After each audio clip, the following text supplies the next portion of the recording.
here it is, the most listened to radio show on the planet. Even the other stations are tuned in too.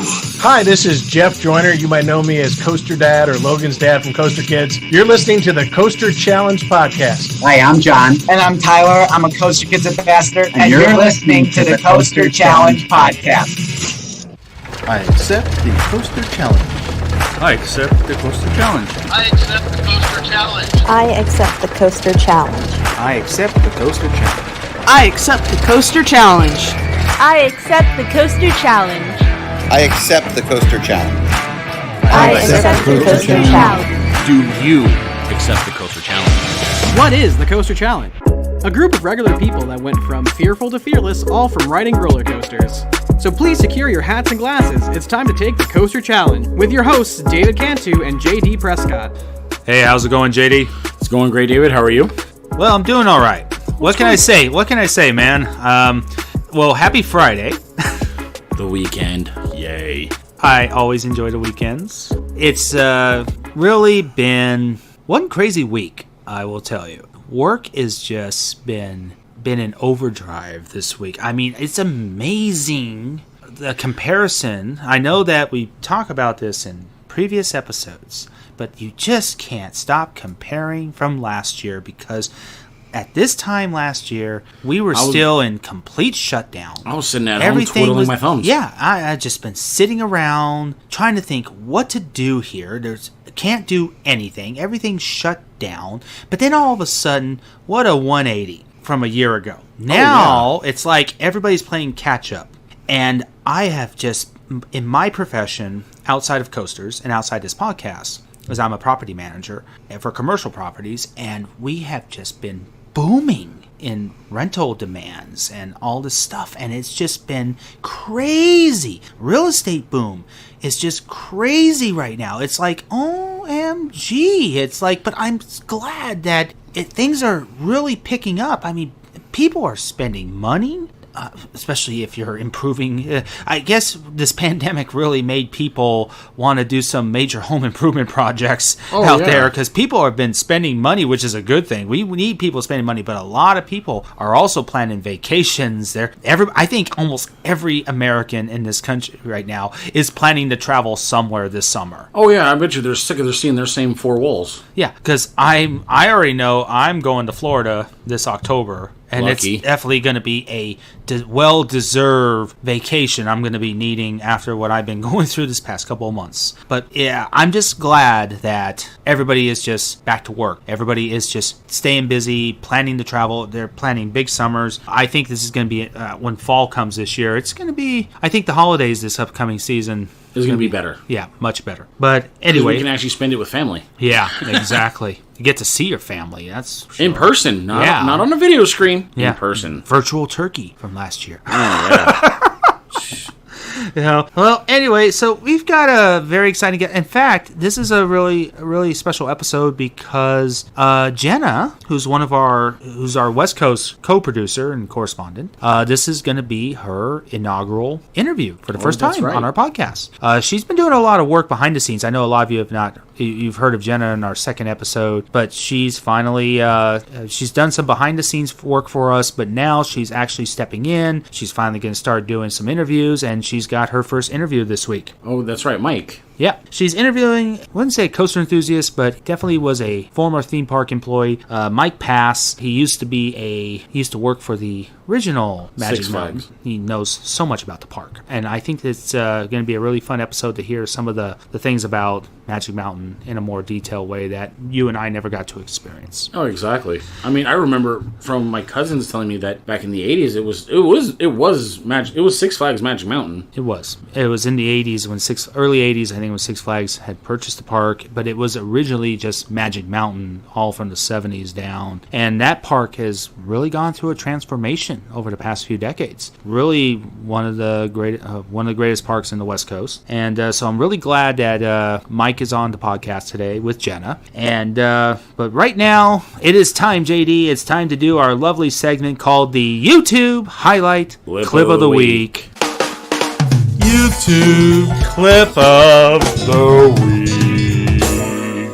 All right, so JD happened to found a very interesting. I'm sorry, I don't mean to laugh, clip, but it's funny. For a lot of people, especially if you're a non-enthusiast, I would say, yeah, this will probably be extremely funny. But for somebody who was very nervous to get on roller coasters, like myself back in the day, I kind of feel sorry for this guy here. But it was really amazing what I saw. And, well, why don't you share a little about it, JD? So you can really see how fear can affect you in this video. Literally, this guy, we haven't even crested the top of the lift hill yet. Or no, actually, no. As it's cresting the top of the hill, he blacks out. Completely blacks out. Like he is like leaning forward. Yeah, he went completely limp. Yeah, and it so happens because JD asked me, what coaster is he on? And when I took a good look at the coaster, I was completely shocked. It was Diamondback over at Kings Island. I was like, hey, it's a B&M hyper coaster. This is a really fun coaster. I mean, it's not that bad of a coaster. The way when I first saw the lap restraint, I thought it was Goliath because Goliath has almost that same color scheme. Yeah. How I knew was the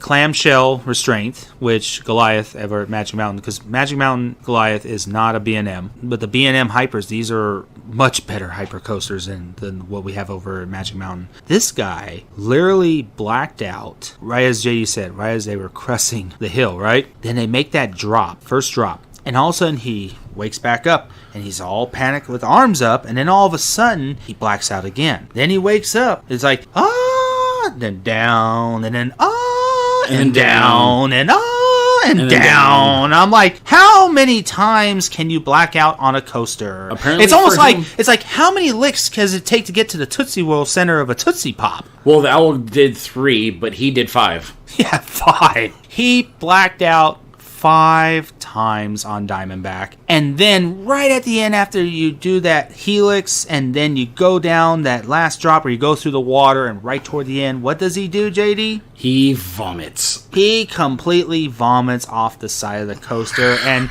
I was like, wow. Like, I have seen people vomit before, but I've seen people vomit on more intense coasters like X2, Tatsu over at Magic Mountain. I've seen people throw up on some of the RMC coasters. I've seen people throw up on Mickey's Fun Wheel. Yeah. The swinging one. The swinging one, that was a very intense swing. I was on that one time. I don't think I'll ever ride the swinging version of that Ferris wheel again, but I like it. It's fun, actually. I find it fun. Not when you're getting ready to almost crush people across the thing when there's no seatbelt. But but I would say, look, the whole mission of our podcast, I commend this guy. This guy must have been deeply afraid. He went on that coaster. He stepped up. He rode that thing like a champ. Yeah, and it's just amazing how many times a person can black out. But he has no control over it. I know, but it's just amazing what it does. It is like, wow. It's like, I think he must hold the record of how many times you black out on a coaster. Probably. So, and then vomits at the end. So that's just icing on the cake. I would say, guys, if you're going to ride a coaster for the first time, always remember, take a deep breath. Make sure to breathe. If you don't breathe in and out, you are going to black out. Don't panic. You're in a secure environment when you're on a coaster. You have, especially those clamshells, they're really awesome to hang on to. Coaster enthusiasts love the clamshell restraints. They are very comfortable. You got a good grip, and you should be able to enjoy those motions on the ride. Yeah, and I believe there's 2 handles on each side. Exactly. Right. So, but I do commend this guy for having the courage to get on Diamondback, blacked out 5 times, and then vomits. One thing, I guess, if you're someone new to coasters, just like my personal rule with Tatsu at Magic Mountain, knowing how intense the G-force is on that ride, I would say a personal rule is if you're going to go on a coaster that you're extremely nervous on, it might be best not to eat something before the ride. Yeah. So, eat after the ride. No, that could still throw your equilibrium could be still thrown off. But I would rather get on the ride first and then eat something and relax, yeah. So, but yeah, I would say this guy holds the title for the Coaster Challenge podcast for how many times he can black out on a roller coaster. 5 times. My usual rule of thumb is if I know I'm going to go on something that extreme, I'll start off a little small and then work my way into it. Just don't shoot for the biggest, baddest thing on the face of the planet first. Yeah. So, but that was a very good lesson of, what to watch out for. And also, if you're going to vomit on a coaster, do it on the side. Yeah. Please do everyone a favor, or try to hold it and wait till you get off. No, don't try to hold it because it'll just and don't do it while in motion either, because then you're going to get on everybody else. So, but anyway, guys, there's a pretty good lesson there. But just don't eat before you go on a roller coaster you haven't ridden the first time. Yeah. So, but anyway, guys, we just thought we'd share this lovely YouTube highlight clip of the week. YouTube clip of the week. So today we have Jenna interviewing Mike on how the park was before and how it is now. Yeah, well, he used to work for Six Flags Magic Mountain. Oh, okay. But he also, as a kid growing up, has been at the original Magic Mountain. He's been part of both the original and Six Flags. He really enjoyed his job. I think it's going to be a really fun interview. And this is going to be Jenna's inaugural interview as a correspondent. So take it away, Jenna. Thank you, David and JD. This is Jenna from the West Coast Correspondence Team. Today I'm interviewing a special guest. His name is Michael Pass. Thank you for having me here. It's an honor to have you, Mike. Thank you for coming on the show. Not a problem. So, to start this off, I know you've been around Magic Mountain before it was Magic Mountain. Yes. I started riding roller coasters in probably about 74, 75. My very first roller coaster at Six Flags, well, before it was Six Flags, was the Gold Rusher. What was the name of, if you can remember, the park back then? Just plain Magic Mountain. So it was always Magic Mountain before it became Six Flags Magic Mountain? Yes, it's always been Magic Mountain as far as I remember. Okay, I remember they had a different mascot and stuff back when the original Magic Mountain, before they went to the Looney Tunes characters. Yes, they had the original mascots. I do not remember the names of them. There was a big purple, looked like a Barney almost, but it wasn't Barney. Almost like the Hamburglar over at McDonald's. Exactly. So who was the one that brought you into riding coasters? My mother. Would she take? She took you on the Gold Rusher first? Yes. What roller coaster wouldn't she let you on? None of them at the time, because none of the really big stuff had really opened yet. So, Mike, what was the very first roller coaster you've ever ridden? Gold Rusher. Gold Rusher was the first one? Yes. And what was it? What was that like? Like when it was well, I've never been on Gold Rusher, so what was Gold Rusher like? The Gold Rusher was it's kind of a mix of like Big Thunder Mountain and a just kind of a standard roller coaster, but it was real bumpy. It wasn't like when you go into turns, a lot of it didn't have camber. It was just flat turns, so it was kind of rough. So was it wooden style coaster or was no, it it's metal? Metal steel coaster? Okay, really cool. So you were part of the original Six Flags or original Magic Mountain, which is really awesome because you're the first guest on our podcast that can be able to tell us a lot about the original Magic Mountain. What type of what's some of the coasters that were there that may still be at the park today? The only one that I know of that is still there that I can remember off the top of my head is the Gold Rusher, and I believe the Jetstream, which was their water log flume ride. So the park over the years has just gone through major transformations. Oh yes, I mean there used to be an old steam engine that went around the park. They took that out in the early '80s. They used to have a people mover that went over the top of the park in the high buckets on the cables, and then would go down the other side. They took that out too. So I know that some of the original coasters that are still at the park, they must have been added on probably when Six Flags took over. So I would say like Revolution. 1976 is when they built the Revolution. That was the first looping coaster ever made. Yeah, that was a very historical, it's still a historical coaster. So that was put in, it was that was before the Six very Flags. first loop coaster in the world, I believe, correct? Yes, I believe so as well. And that was also before Six Flags took over still. And then what about Colossus? 78. Wow. I think it's 78 or 79 they put Colossus in. And that was the first coaster of that kind that had over 100-foot drop. And what about Viper? Viper was the early 80s. 80s. I want to say 81, 82. Gosh, if it was 81, I was born in 81, so that means we both were. Yeah, so this year, if it opened in 81, that means Viper will be 40 years old. Yes. That just tells you just how old that coaster has been in the park, along with Revolution and Colossus, which was my very first ever roller coaster I'd ridden as a kid. Now it's Twisted Colossus, which is really awesome. I'm really glad that they transformed it and made it into something even more thrilling. I know that I'm curious because, like I said, as a kid, I only went to Magic Mountain a couple times. I know that do you remember what used to be over where now Hurricane Harbor sits today? In the early 80s, it used to be like a water performance area. Like they had a water ski show and like a small lake over there. But they had, from what I understood from old employees, they would have algae problems in there, and it made the water unsafe for a lot of the performers to get in and get in the water there. Wow. So kind of like Universal with its Water World shows that's changed. No. This was like more water skiing with speedboats, and they would do like the water ballets and ski jumping and stuff like that. Wow. It was a big lake. I mean, it was a very large lake. And and Magic Mountain has there are quite a few. I think one ride I used to do as a kid, I think it was called Log Jammer. That's gone. That's where Full Throttle is now. Free Fall. Free Fall is still was there. I want to say that was the early 90s. That's the one I got stuck on for 2 hours. And what about Ninja? Ninja was mid 80s,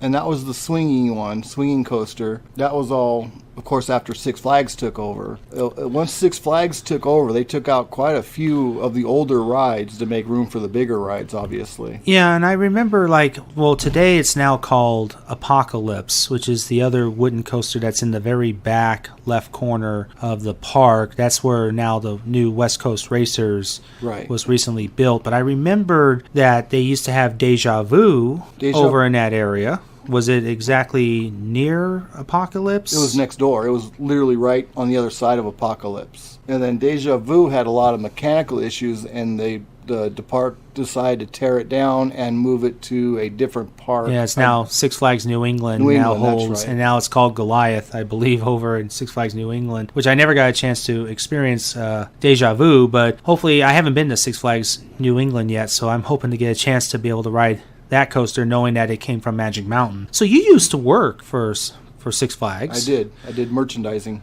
Wow. And just tell us a little bit about the history that you saw during your time.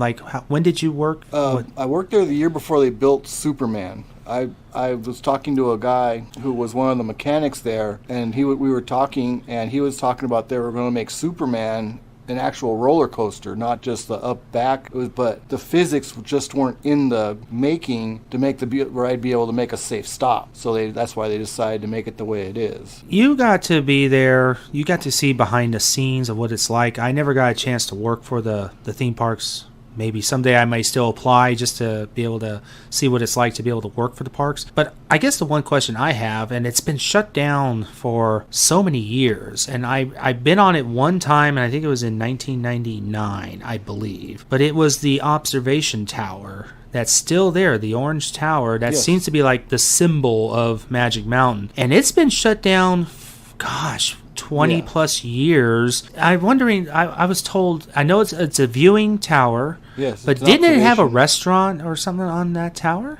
I do not believe so. I've been up in it a few times, and again, this is before Six Flags took over, but we used to be able to go up there and you could look around. I do not remember a restaurant up there, no. I don't remember seeing a restaurant up there either, and I've been up there at least once. I've been up there, I was up there a couple times, and it just seemed like it was big enough, it looked like they were probably going to put a restaurant up there, make it like a Windows of the World type restaurant where you can get this incredible view of the valley. But I guess safety standards or who knows what. But I don't know. I remember they had that giant elevator in the center, and I know that the reason why the tower has been shut down for all these years is that the elevator broke, and the state of California has new regulations on elevators safety, and apparently it was going to cost in the millions to retrofit and redo that entire elevator system, and they just have not been able to do that. And I miss kind of going up there because almost every theme park I've been to, they've got a viewing tower.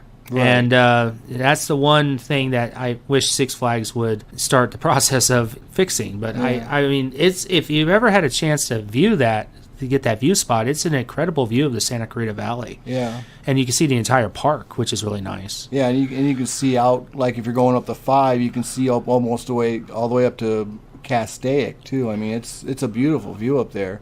And they certainly have the room to put a restaurant up there. But the bad thing about it is in the wind, it really sways. If it gets windy up there, it sways. It's the high desert, very high winds in that area in the Santa Clarita Valley, all the way up into the Antelope Valley. But I will say, even though it sways, that tower has survived several major earthquakes. Oh yeah, in the past couple of decades, and several major windstorms through there. Yeah.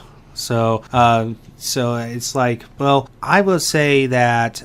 Magic Mountain being our home park, it's one of the biggest parks in the country. It holds the most roller coasters in the country right now. And now it looks like their recent new ride is West Coast Racers. Did you get an opportunity to experience that coaster? Yes, I did.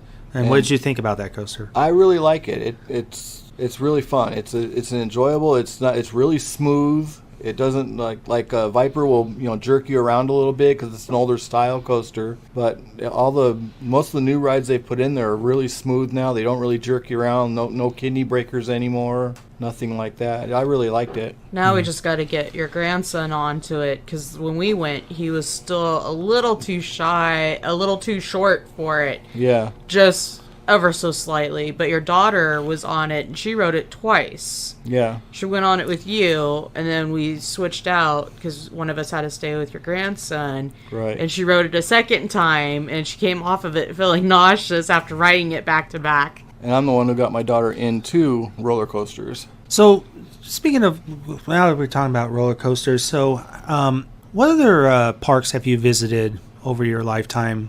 Have you been to the Knott's Berry Farm? I know you've been to Disney, Disneyland, Universal, almost all the California local amusement parks that are local to Southern California.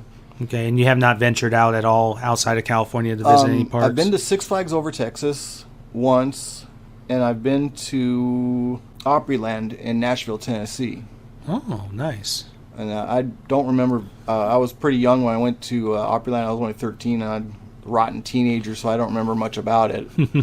You're a rotten adult now, so what is your favorite roller coaster out of all of the parks that you've been to? Tatsu. It's Six Flags. Really? Yeah. Not X? No, Tatsu. Yeah, you're probably the second guest we've had on that has mentioned Tatsu. I will say that almost every guest that we've had on, the top 3 coasters that have been heavily mentioned in our podcast so far have been X2, X2, X2. Everybody says X2 is either their favorite, it is the coaster that scares them the most. Or they absolutely hate it. Yeah, or it's a one and done, like Jenna just said. But now that we know what is your favorite coaster, what is your least favorite coaster? Batman. Every time I get on Batman, for some reason, it makes me nauseous. Batman at Six Flags makes me nauseous.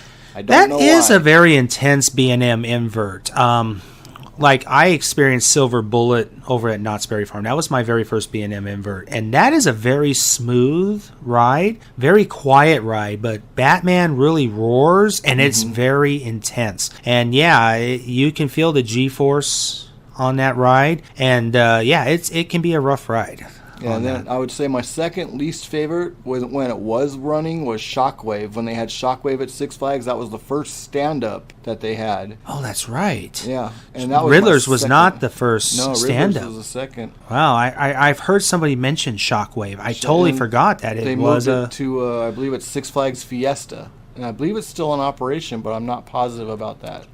I was at Fiesta, Texas back in 2018, and I don't think I've ever remember seeing Six Flags over Texas. Probably over Texas. Yeah, I think it's over Texas. I don't think it's at Fiesta, because I didn't see a stand-up unless it got converted. No, Superman is a floorless coaster, but it was never a stand-up. That was an all-new, new fully built coaster. So now that we know what your favorite coaster is and what's your least favorite, but what is the one coaster that scared you the most? That scared me the most, I would say we had gone to this little carnival ride, and it was in Minnesota, and it was just, one of those throw-up carnival things, and it felt like the darn thing was going to come off the track. I mean, I couldn't tell you the name of it now, but it was scary.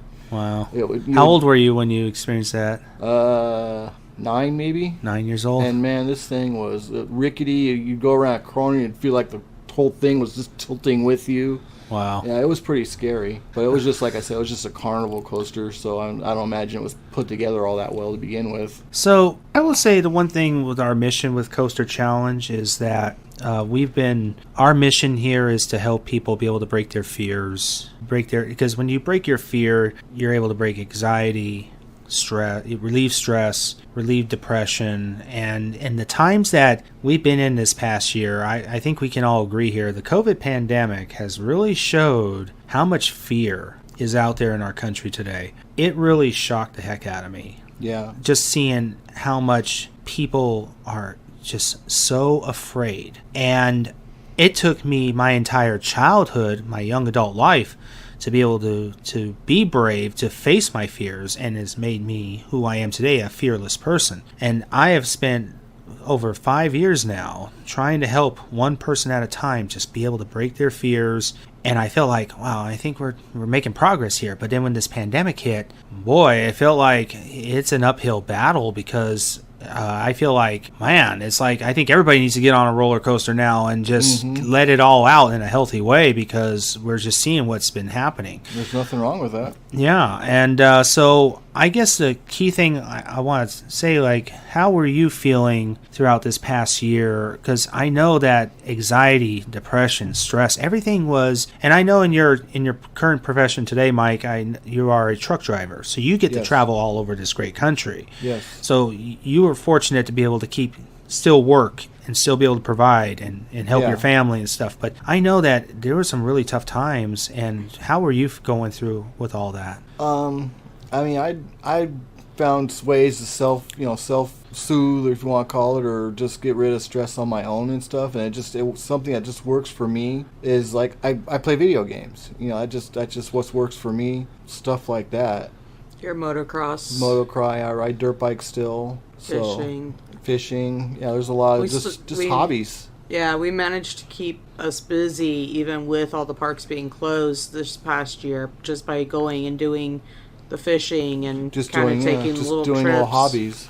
I think the toughest thing that I remember you guys were telling me during this past year, and it was really tough on me as well, the fact that Disneyland was closed. Oh yeah, and we all love Disney. Yeah. All the theme parks were closed. Yeah, but with Disneyland, that really hit home, because Disneyland was a park that would never close. Happiest place on earth. Yeah, it would never be closed. It's only closed maybe now 3 times in its history. And like, I know Jenna is huge with Disney.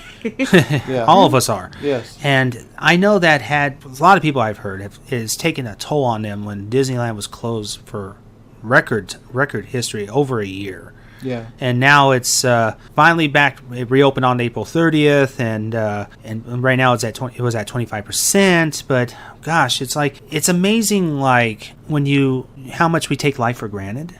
Mm-hmm. The little things in life. And as much as I've complained about Disney, I was amazed that when it was shut down, I really missed it deeply. I do too. I still do. I think we all do. I remember going to Disneyland as a kid myself as well.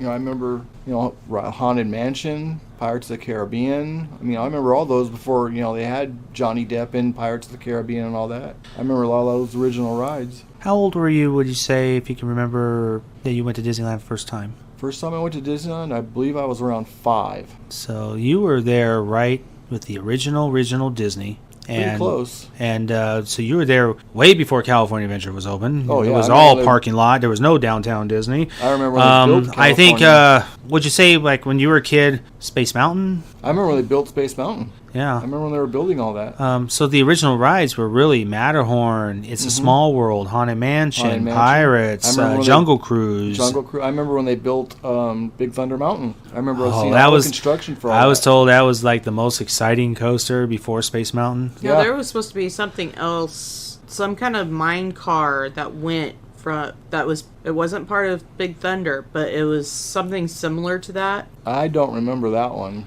Because there was a you had the Utopia cars. Not that no, it was there was a mine train ride there as well, but I do not remember. That was taken out before I even started going. I think that was taken out in the early 70s. Because Star Tours didn't open until 80 late 80s. Yeah, late 80s. And then I'm trying to remember what used to be across from Star Tours that now is the Buzz Lightyear Saber. It was that Mission one. No, Mission to Mars was next door to Space Mountain. So another good question, and since I got you here, Mike, and you've been to Disneyland way before in time. So now we're next to Space Mountain. Now where they house the the round building that's by Utopia. Oh, right. The Carousel of Progression. Yeah. Or Carousel of Progress. There you go. Progress. Right. So that used to be the Carousel of Progress. Right. And then they took that out at Disneyland, but it's still at Walt Disney World, which I got to experience back in 2017, and I thought it was a pretty cool way how they rotated the audience seats, and it goes from stage to stage to stage. The one at Disneyland does that too. Yeah. They used to have a thing in there called Life Humanity or something. It would teach you kind of the steps of life. It had science stuff in there, and I believe they took all that out as well. I don't think they use that building anymore right now. No, it's more like they use it as a museum, almost like for Star Wars exhibits, and they had a thing for Marvel, and kind of been like more of a staging for whatever they're that's working where on the Pizza next. Planet is now too. They've kind of split that all off, and I think Pizza Planet's a little farther over though too. It's right next to Space Mountain, but it's right in between. It's kind of in between. But yeah, I never got to experience when Carousel of Progress was at Disneyland. Fantasyland was pretty much, it still looks the same to this day. Haven't really changed nothing. Much in nothing's changed. I mean, they updated Snow White. Yeah. They updated Peter Pan.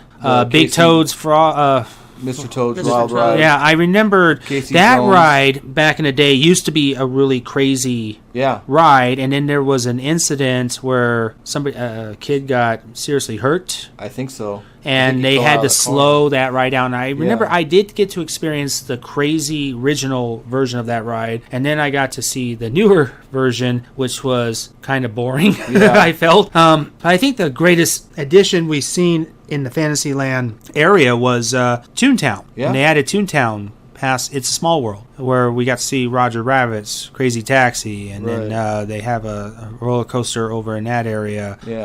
Gadget's Go Coaster. Yeah, and then over time, and now we got Galaxy's Edge. Right. But now Disney is moving forward. They're looking on to the future. I mean, this pandemic has not slowed Disney down. I mean, they lost millions and millions of dollars this past year for being shut down, but they're moving on to the future here. I mean, I'm assuming you saw the new Project Disney Forward, the new expansion project? No, I haven't. Oh, wow. They're going to be taking up every parking lot space behind California Adventure and Disneyland, and they're going to expand the parks. Wow. Both of them. Even more. Way more. They're even going to add a Neverland for Peter Pan. You got to remember, that was Walt's thing. It was always keep moving forward. He never stopped. He always wanted. He never to keep stopped growing. innovating. Right. That was the one thing about our. Not just that Walt got that. That was a national pride in our country. Was we kept innovating. Yeah. We put a man on the moon. For Christ's sakes, and this country was back in the day. It was all about we are number one, and we are going to be the leader in everything we do. And I really kind of feel like that has kind of dwindled over time. Like I don't feel like it's become more corporate. Yeah, is the way I feel. I feel like that's been the biggest difference with Disney over time when Walt was running it versus when he passed and then corporate took over. You can just feel. As soon as he passed, it was almost like when they came back to see what the Imagineers were doing, it was just they were kind of left at this. So what's going on? What's happening? What do you guys got going? And that's when you kind of see, like when you watch the Imagineer on Disney Plus, and you hear the old time Imagineers that were there from the beginning, you kind of hear that drop of like, it's no longer Walt taking over. It's now a corporation. We're not looking at it as a family thing. It's, how do we make our money? What are we going to do next to bring people in? And make more money. Bottom line was, they kind of came down to the, let's make more money. How do we do it? Yeah. Well, that's how corporate America runs. Yeah, well, I mean, it's all about the profits and money, because the more money they bring in, the more they're going to add attractions, or they're going to be upgrading and trying to make it where more people come and they make more money. I will say that since this pandemic hit, I wonder what Disney's going to do now that they had canceled all the annual passes, that we were all annual pass holders. Right now, they're just doing day-to-day ticket sales and reservations, but... Right. And their ticket prices are so high right now too. Yeah, they're very high because they gotta make up for the loss of not being able to have full 100% capacity rate in the parks. So it's like, the question is, will they bring back the annual pass system? I hope so. Or is it going to turn into some sort of membership? There was rumors that they're looking into a membership program, kind of like what Six Flags has with their membership program. And I'm wondering how that would work, but I can see they could have different levels of membership where there's even more blackout days, where there may be a membership where you can only go on the weekends, or there's a membership where you can only go during the week, or you're only allowed to go summer season or the fall season. You know, I mean, there's many ways Disney could do this. I mean, that would kind of help as far as the traffic goes if they did that. Like, if they did this is the only time, this pass only allows you in on the weekends. This pass only allows you in during, from November to January. I mean, that will eliminate a lot of that foot traffic for people, because I know during the holidays, it gets pretty packed. I mean, even now, 2019 when we went last time, it was still pretty busy for... Yeah, it was very busy. For a holiday. I mean, I can just imagine. I remember going for Christmas. Yeah. Yeah. Or I went Christmas Eve one year, but then I went after Christmas all the way into the new year. No wonder why they black out the last 2 weeks of the year, because, oh my goodness, everybody and their freaking mothers down there. Yep. That park is beyond capacity. Downtown Disney is shoulder to shoulder. The hotel areas, the lobbies, everything is shoulder to shoulder. Everybody floods down to Disney. And for a lot of the annual pass holders, unless you have the Signature Plus pass, that's the only pass, and that's a $1,400 pass back then, that would get you no blackouts. And I went one time and I told my friends, I said, you know what? That's my last. I said, that was way too crowded and I just could not. And the wait times on rides were triple than what they normally were. Right. And I was like, you know what? I've got an annual pass where I can go any day of the year, and I'll go on the slow days and try to avoid the holidays as much as possible. Well, but most of the parks are like that. I went 1 year to Six Flags on a 4th of July weekend. Oh my God. Oh, I did. I went to Knott's Berry Farm in 2018 for 4th of July, and that park was jam-packed. But I think the greatest experience I had that year,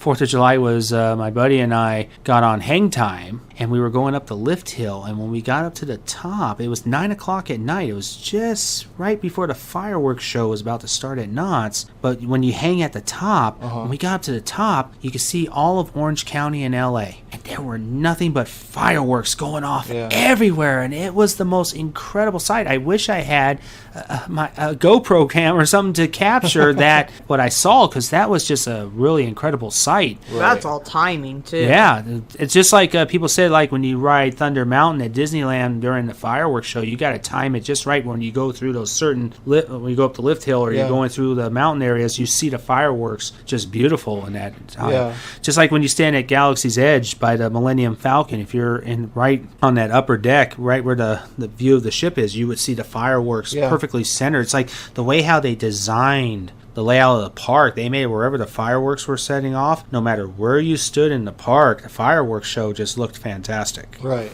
But I think that comes down to with their design. I mean, Walt's design was that the wheel design. So your center point was supposed to be where you could see anything. Sleeping Beauty's castle. Yeah. And then you kind of like broke off from that. And I rewatched the whole Imagineer thing, and they were talking about how France was like that. Their city is built based on a wheel spoke, the spokes of a wheel, and how everything is centralized to one point, so you don't ever get lost. I think when Walt did Disney, I think that was probably the best thing he could have done. So, well, this has been a really awesome interview, Mike, and I really appreciate you coming on and giving us a little history lesson on Magic Mountain. I have one question for him, though. Yeah. Or I want him to tell one story. The first time you took your daughter on X. Oh. At Magic Mountain. Okay, we got another X story. I love hearing X2 stories. This is an X2 story. Well, it was originally it's X. This is before it was X2. And so my daughter and I go to Magic Mountain. My daughter's 9-ish, maybe 10. And instead of taking her to like the smaller rides first or smaller coasters first, she had never been on a coaster before, really. I take her on X2 or X. So we wait in the line, and she's not real happy about it. And I don't know if the other parents out there are gonna think I'm mean or not, but so anyway, we start to get to the front of the line. I sit her in the very front car, and so we're sitting there waiting, and she sits down, and the guy comes over to strap her in and stuff, and she starts bawling. She's like, "No, I want off. And the guy looks at me, and I said, "Don't you let her off." I said, "No, she's gonna ride this." She was saying before, "Oh yeah, I can ride it, no problem." But as soon as she gets on, she's like, "No, I want off." I'm like, "No, that's not gonna fly. You're riding." So anyway, guy looks at her and goes, "I'm sorry, that's your dad. I can't go against what he says." So he straps her in, ties her in. We start rolling out. We start going up the lift hill, and they start. This is before they had the music and stuff. So I'm looking around. I go, "Oh my God, where's the track?" And she's like, "What? Where's the track? What track?" And I'm like, "Oh no, there's no track behind us. Where are we gonna go?" And she starts freaking out, and then she starts crying a little bit. And so we get up over the top of the hill, and we start to go down. And I go, "Look, we're going straight down on the ground." And she's just crying her eyes off. So we go through the ride. We're getting out. And as we're getting off, my daughter's like, "I want to go again." Hey?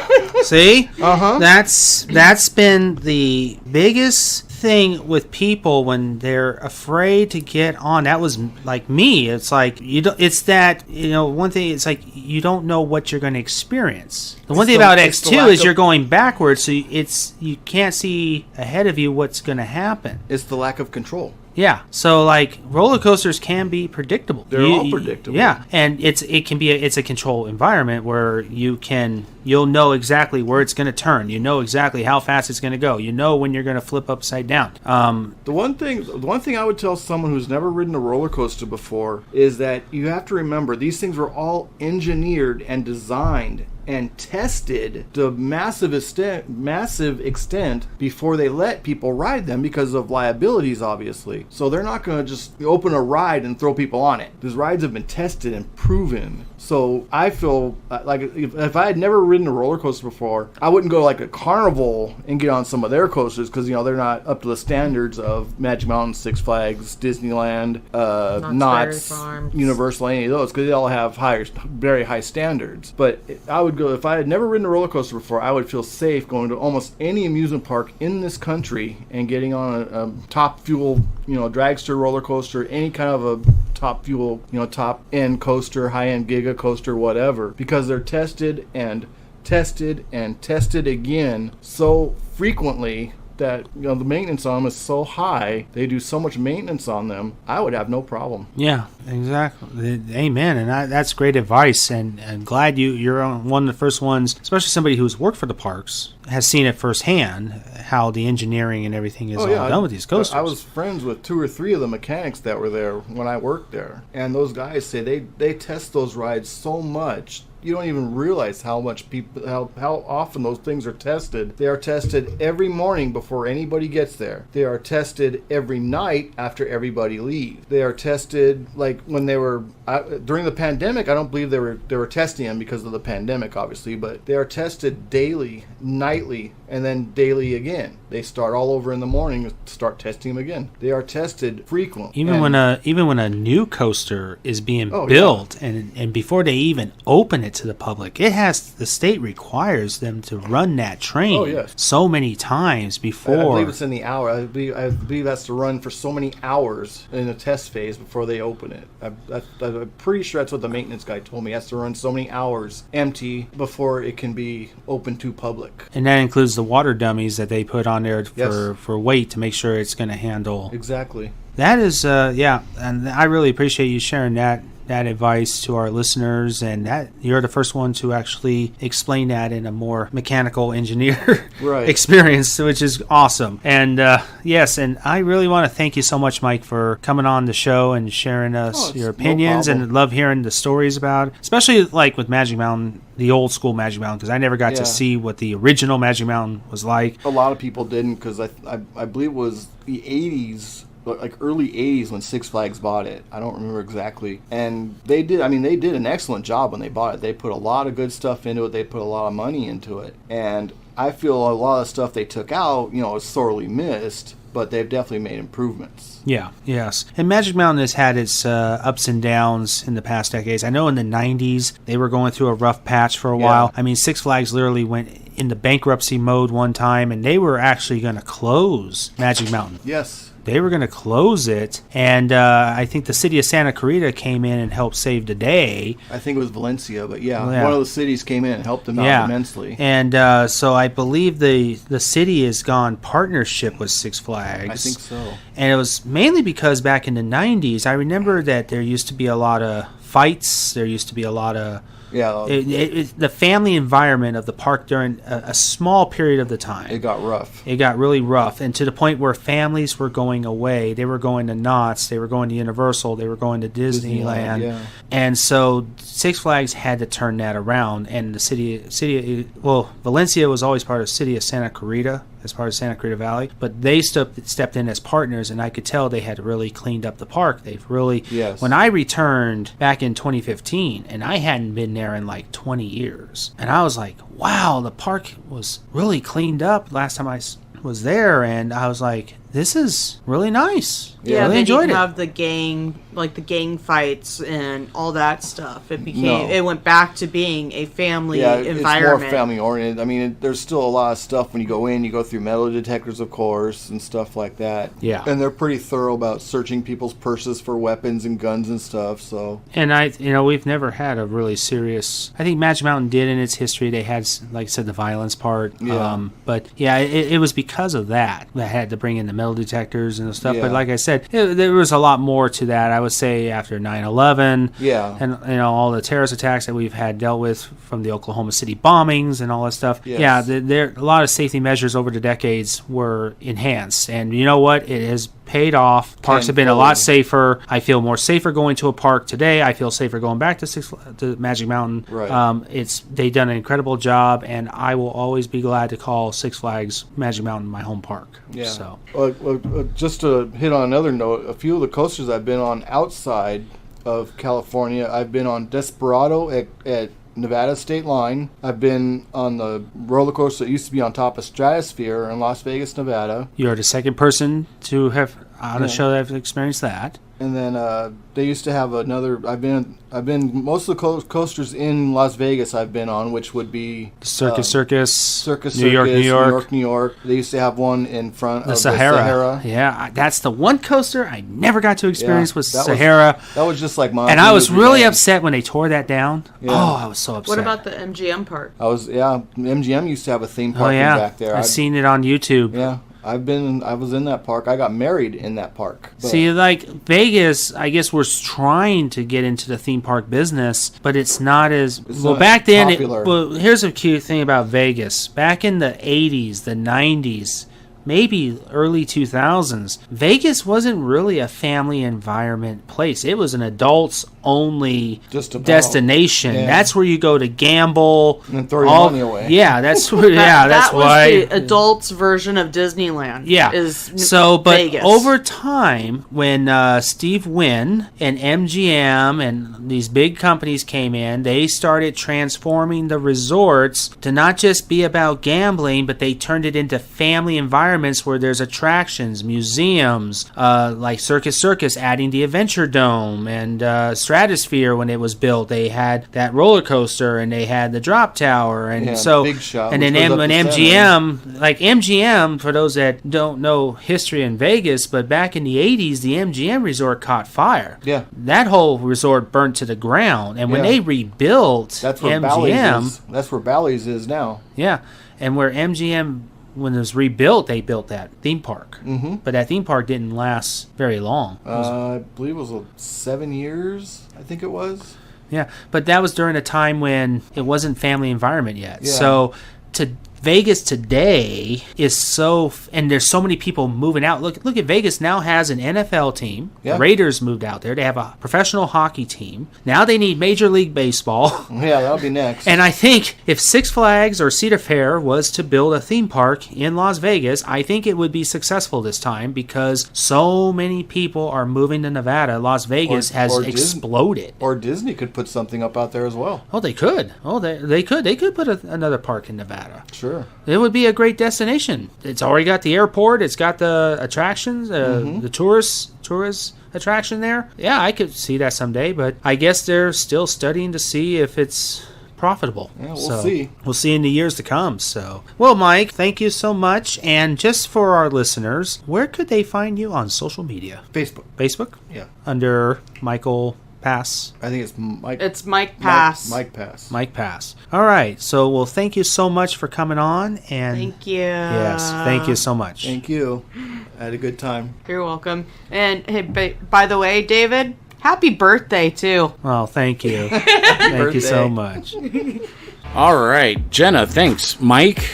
That was great. I mean, honestly, to hear what it was like back then. Some of the coasters he mentioned, I didn't even recognize any of the ones that he mentioned, but the only ones that I would probably remember would be Viper and Revolution. Yeah, but Gold Rusher was... Oh, yeah, Gold Rusher, yeah. Gold Rusher has been there probably the longest. It was there longer than Revolution. I didn't realize that. Well, Colossus was built in the 80s, but yeah, Revolution, Viper, yeah, and and Jetstream. Jetstream was one of the original ones too. So I remember writing that in the early 90s. It's still there, dude. I didn't realize Jetstream's been there all the way into the 70s. I was like, wow.